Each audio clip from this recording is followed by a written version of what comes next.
Hello good evening student, कैसे हैं आप लोग। प्रीवियस लेक्चर में हमने सेक्शन सी के सारे क्वेश्चन कर लिए थे, उसमें से एक बच गया था। क्या करना था? Prove that root 5 is an irrational number. तो मतलब रूट 5 को इरेशनल प्रूव करना था। ये भी हमने आपको बहुत अच्छी तरीके से बता रखा है। प्रीवियस वीडियो जो बच्चे को प्रूफ नहीं आता वो प्रीवियस वीडियो आप देखें, वहां से आप अच्छे से सीख सकते हैं कि कैसे इसको प्रूव करना है। ठीक है, मतलब रूट 5, रूट 3, रूट 7 सबके मैंने तरीके बता रखे कैसे प्रूव करना है आपको। ठीक है, तो ये वाला तो हो ही जाएगा, बहुत आसान है, क्लियर है। अब ये देखो सेक्शन डी यहां से स्टार्ट होता है और इसमें ये ईच क्वेश्चन 4 मार्क्स के लिए है। अब ये भी बता रखा है root 3 plus root 5, root P plus root Q, root 2 plus root 3, इस टाइप के भी क्वेश्चन बता रखे हैं। वैसे ये भी करना है। ठीक है, इसको equal to P by Q मान के फिर इसका दोनों तरफ स्क्वायरिंग करके हम सॉल्व किया जा सकता है। ठीक है, दोनों तरफ स्क्वायरिंग करके सॉल्व किया जा सकता है। आएगा समझ में? तो इसके भी सॉल्व करने के मैंने तरीके समझा रखे हैं। तो जिन बच्चों को ये भी नहीं आ रहा तो वो प्रीवियस वीडियो देखें, वहां से आप अच्छे से सीख सकते हैं इसको कैसे प्रूव करना है। इस पैटर्न के मैंने भी समझा रखे हैं। ठीक है, तो देखो ये तो हो गया। अब थर्ड वाला देखो, using Euclid division algorithm find the largest number. तो हमने बता रखा है कि कभी भी लार्जेस्ट नंबर के बारे में बात करें तो हम क्या फाइंड आउट करते हैं? एचसीएफ फाइंड आउट करते हैं। तो इस केस में हमें क्या फाइंड आउट करना है? एचसीएफ। ठीक है, एचसीएफ फाइंड आउट करना है। तो ये ध्यान रहे स्टूडेंट। तो देखो कैसे फाइंड आउट करेंगे। अब देखो no largest number that divides, मतलब 1 2 5 1 9 3 7 7 1 5 6 2 8 लिविंग द रिमाइंडर 1 2 3 रिस्पेक्टिवली। तो हम एज्यूम कर लेंगे इसको, let largest number will be, let the largest number will be n। तो ये क्या हो जाएगा? अब देखो दैट डिवाइड्स, मतलब इसको डिवाइड कर रहा है तो क्या होगा? 1 2 5 1। ये कितने टाइम में? ये रिमाइंडर कितना दे रहा है? 1। सपोज करो a टाइम में गया तो इसको क्या लिख सकते हैं? 1 2 5 1 इक्वल टू na प्लस 1, मतलब 1 2 5 1 माइनस 1 इक्वल टू na। तो ये क्या हो जाएगा? 1 2 5 0 na। ठीक है, आए बस समझ में? बेसिकली क्या है, हम सीख रहे हैं कि मतलब ये जो नंबर है इसमें से रिमाइंडर माइनस करने के बाद ये नंबर आता है। देखो दूसरा भी ऐसे ही लिख लेते हैं। देखो इस वाले में क्या रिमाइंडर दे रहा है, तो मतलब क्या लिख सकते हैं? 9 3 7 7, रिमाइंडर क्या दे रहा है? -2। तो क्या होगा यहाँ पर? तो 9 3 7 5 हो गया। ठीक है, अब इसमें से क्या रिमाइंडर दे रहा? 3 दे रहा। तो 1 5 6 2 8 -3, ये क्या दे देगा हमें? 1 5 6 2 और ये 6 2, इसमें से इसको माइनस देंगे तो 5 दे देगा। क्लियर है? तो ये है। तो मतलब बेसिकली हमें क्या फाइंड आउट करना है? हमें एचसीएफ फाइंड आउट करना है। एचसीएफ किसका फाइंड आउट करना है? इसका हमें एचसीएफ फाइंड आउट करना है। आई बस समझ में स्टूडेंट? इसको भी ऐसे लिख सकते हैं जैसे ये लिखा है ना, वैसे इसको भी लिख सकते हैं। ये करने की जरूरत नहीं है, ये भी लिख सकते हैं डायरेक्ट। ठीक है, तो डायरेक्ट मैं लिख देता हूं 1 2 5 1 -1, तो क्या देगा? 1 2 5 0। तो इनका एचसीएफ फाइंड आउट करना है। ठीक है, लार्जेस्ट का मतलब हमें एचसीएफ फाइंड आउट करना होता है। तो देखो लेकिन यहाँ पर कंडीशन अप्लाई है, यूजिंग यूक्लिड डिवीजन एल्गोरिथम की हेल्प से करना है। तो देखो कैसे करते हैं। ठीक है, इसको मिटा देते हैं हम, इसको हटा देते हैं। किसको फाइंड आउट करना? 1 2 5 0। तो यहाँ पे लिख देते हैं 1 1 2 5 0, फिर क्या है? 9 3 7 5, और तीसरा नंबर क्या है? तीसरा नंबर है 1 5 6 2 5। ठीक है, इतनी बात समझ में आई? तो इसका हमें एचसीएफ फाइंड आउट करनी यूजिंग यूक्लिड डिवीजन एल्गोरिथम। पहले डिवाइड करके देख लेते हैं। देखो इसको पहले डिवाइड कर, क्योंकि रफ वर्क में डिवाइड तो करना ही पड़ेगा। देखो तो देखो पहले 9 3 7 5, तो डिवाइड करो 1 5 6 2 5। ठीक है, तो ये 1 टाइम में जाएगा। देखो चेक करके 9 3 7 5, तो ये 0 हो गया, और ये आएगा 12 5 आ जाएगा। फिर क्या बचा? 5 बचा, 5 3 का 2 बचा, फिर ये देगा आपको, ये हो गया। फिर 15 में 9 6 आएगा। ठीक है, 6 आएगा। फिर कितने टाइम में? 9 3 7 5, फिर कितने टाइम में जाएगा? 1 टाइम में 6 2 5 0, क्या बचेगा? 5, और ये 2 बचा, फिर ये बचा 1, फिर 3। ठीक है, आएगा समझ में? फिर कितने टाइम में जाएगा? 6 2 5 0। अब क्या बचा? अब हो गया हमारा 2 टाइम में जाएगा, तो 6 2 5 0 पूरा कंप्लीटली डिवाइड होगा। ठीक है, तो ये तो हो गया, तो हमारे ये इन दोनों का एलसीएम क्या हो गया, ये हो गया। लेकिन हमारे पास एक तो और नंबर है, ठीक है, एक और नंबर है, तो उसको इससे डिवाइड करेंगे। लेकिन ये वाला नंबर बड़ा है, तो इसको देखो हमारे पास दो नंबर और मिल गए, कौन कौन से, ये तो यहां तक हो गया डिवीजन। दूसरा नंबर क्या, 1250 एंड 3125। तो अब ये नंबर बड़ा है, तो हम इसको क्या मानेंगे, इसको ए मानेंगे, इसको बी मानेंगे। तो इसको डिवाइड करो, 1250 और वह 3125, ठीक है। तब कितने टाइम में जाएगा, 2 टाइम में जाएगा।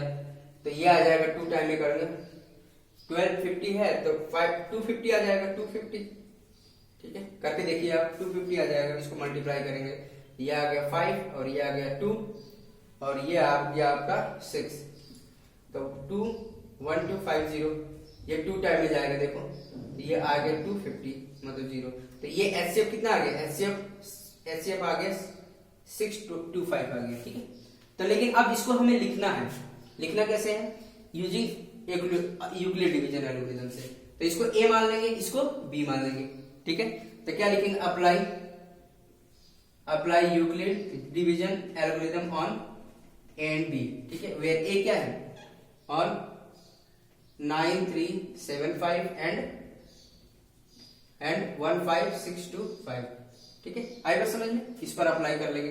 तो इसको लिख लेंगे हम, इसको लिख सकते हैं, देखो इसको इससे डिवाइड किया है, तो इसको क्या लिख सकते हैं, 1562 सही से लिख लेते हैं, 15625 इक्वल टू क्या लिखेंगे, 9375 इंटू 1 प्लस रिमाइंडर कितना है, 6250 where remainder not equal to 0। देखो इसको मिटा देते हैं, इसकी जरूरत नहीं हमें, ठीक है। लेकिन हमें केवल डिवीजन की जरूरत है, डिवीजन का यूज होगा। अब फिर क्या लिखे, रिमाइंडर नॉट इक्वल टू 0। अब क्या लिख सकते हैं इसको, 9375 इक्वल टू क्या लिखेंगे, 6250 इंटू 6250 इंटू 1 प्लस रिमाइंडर कितना दे रखा है, 3125 दे रहा है, देखो 3125। यार रिमाइंडर नॉट इक्वल टू 0, यहां पर भी रिमाइंडर क्या है, नॉट इक्वल टू 0। फिर देखो इसको इससे डिवाइड किया, क्लियर है। तो क्या लिख सकते हैं, 6250 इक्वल टू क्या होगा, 3125। अब ये क्या हो जाएगा, इंटू 2 टाइम में जा रहा था, 2 टाइम में जा रहा था, देखो 2 टाइम में, this one into this one plus remainder क्या मिलता है, 0। यह रिमाइंडर इक्वल टू 0। लेकिन ये तो एचसीएफ होगा इन दोनों का, बट एक और नंबर हमारे पास रिमेनिंग बचा हुआ है, ठीक है। तो देखो इसको मिटा देता हूं, इसकी जरूरत है, इसको मिटा देता हूं, ठीक है। इसके आगे क्या करना है, देखो इसको मिटा देता हूं, देखो ऊपर वाले की कुछ जरूरत नहीं है, इसको हटा देते हैं। देखो इस डिवीजन की तो जरूरत, अब यहाँ पर देखो 3125। अब देखो यहाँ पर हमारे पास नंबर बच गया 3125। देखो एक हमारा ये तो एचसीएफ आ गया 3125, एक ये बचा है, देखो तो 1250 अब क्या है 3125, बट ये नंबर क्या है, इससे बड़ा है। तो देखो अगेन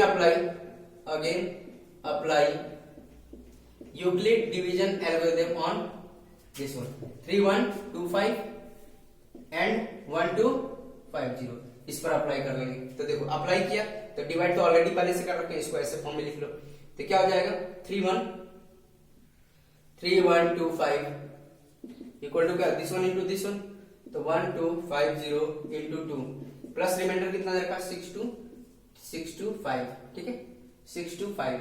तो 625 रिमाइंडर नॉट इक्वल टू 0, ठीक है। फिर क्या लिखेंगे, ये 1250 क्या हो जाएगा, 625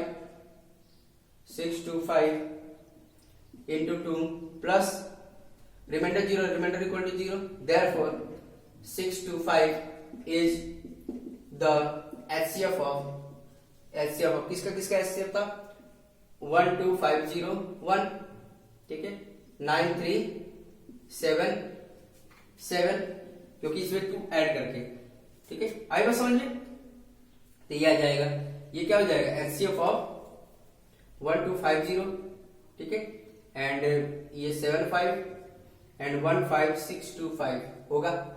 आएगा समझ में। तो ये हमारा एन क्या माने थे, लार्जेस्ट नंबर था। तो जो क्वेश्चन में हमने लिखा था 625 इज द लार्जेस्ट नंबर, ठीक है, तो वो स्टेटमेंट में हमें ऐड करके लिख लेंगे। तो फाइनली हमारा आंसर कितना आ जाएगा, 625 नंबर आ जाएगा। क्लियर है स्टूडेंट। तो फाइनल आंसर ऐसे आपको ऐसे पेपर में रिप्रेजेंट करना होगा, ठीक है। आई बस समझ में। तो देखो लास्ट नंबर क्वेश्चंस कर लेते हैं इसको सॉल्व। लास्ट क्वेश्चन बचा हुआ है हमारा। तो देखो स्टूडेंट, ये हमारा लास्ट क्वेश्चन था सेक्शन डी का। ऐसे क्वेश्चन सीबीएसई में पहले नहीं पूछा जा सकता था, लेकिन अब इंट्रोड्यूस हो चुका है कि मतलब इस टाइप के भी क्वेश्चंस आ सकते हैं मैचिंग के लिए। कॉलम 1 दे रखा, कॉलम 2 दिया होगा, अब आपको मैच करना है मतलब इसके कौन कौन से मैचिंग हो सकते हैं। तो ऐसे भी क्वेश्चंस पूछे जा सकते हैं, तो हम रिस्क नहीं ले सकते, ऐसे भी क्वेश्चंस हमें आना चाहिए। इसीलिए मैंने आपको पेपर में ऐसे क्वेश्चंस दे रखा था कि पहले से आपको हैबिट बनी रहे कि इस टाइप की प्रॉब्लम को कैसे सॉल्व करना है। ठीक है, अब यहाँ पे देखो, जैसे ये हमने नंबर देखा है, तो इसमें बताना है कि देखो p बाई क्यू के फॉर्म में है, ठीक है, लेकिन डिनोमिनेटर को देखना है। अगर डिनोमिनेटर 2 की पावर n और 5 की पावर m में है, तभी वो टर्मिनेटिंग होगा। ठीक है, रेशनल नंबर भी होगा, टर्मिनेटिंग भी होगा, टर्मिनेटिंग डेसिमल एक्सपेंशन होगा। लेकिन क्या है, 7 की पावर 9 है, तो ये तो रेशनल तो है लेकिन टर्मिनेटिंग डेसिमल एक्सपेंशन नहीं है। आई बात समझ में?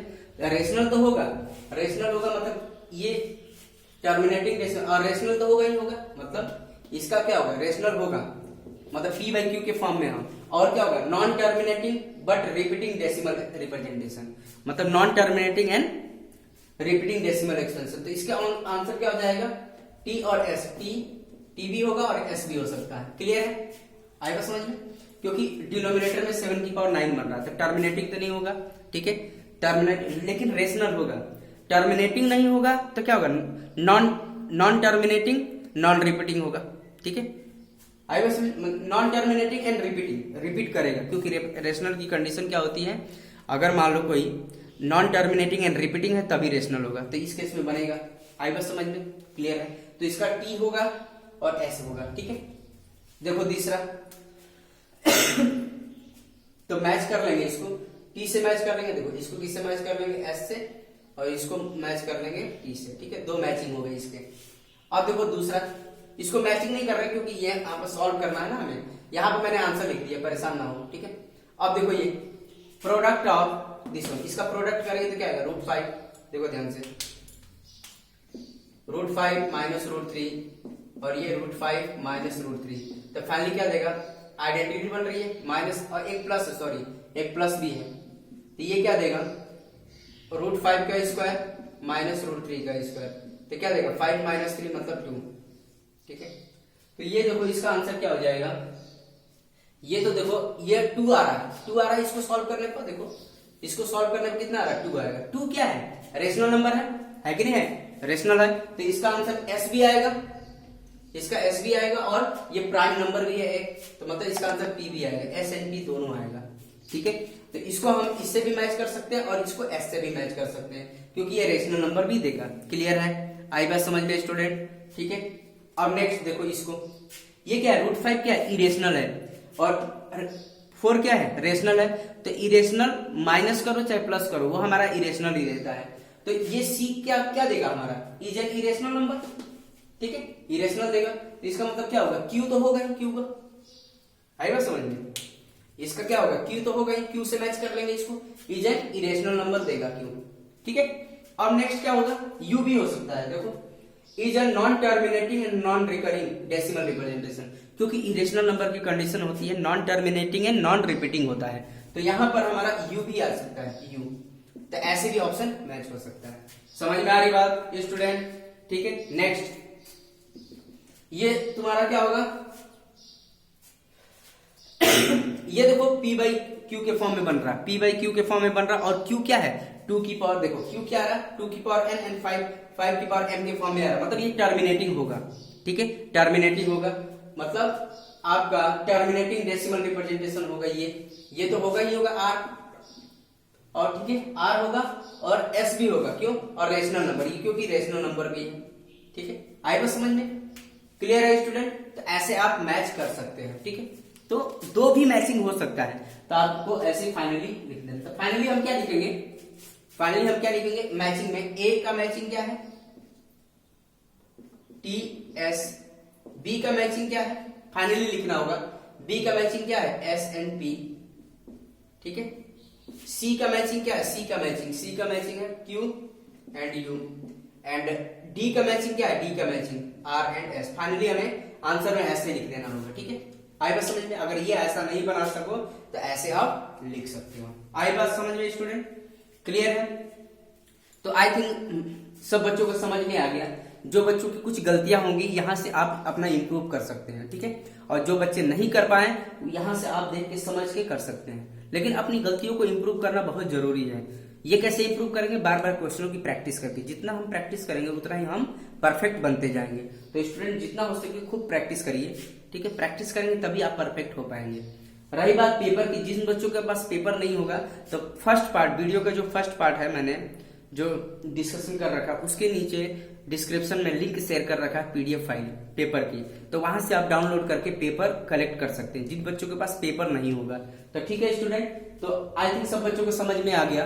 तो आज के लिए इतना ही करते हैं। नेक्स्ट लेक्चर में हम नए कॉन्सेप्ट के साथ बात करेंगे। तो ओके स्टूडेंट, थैंक यू।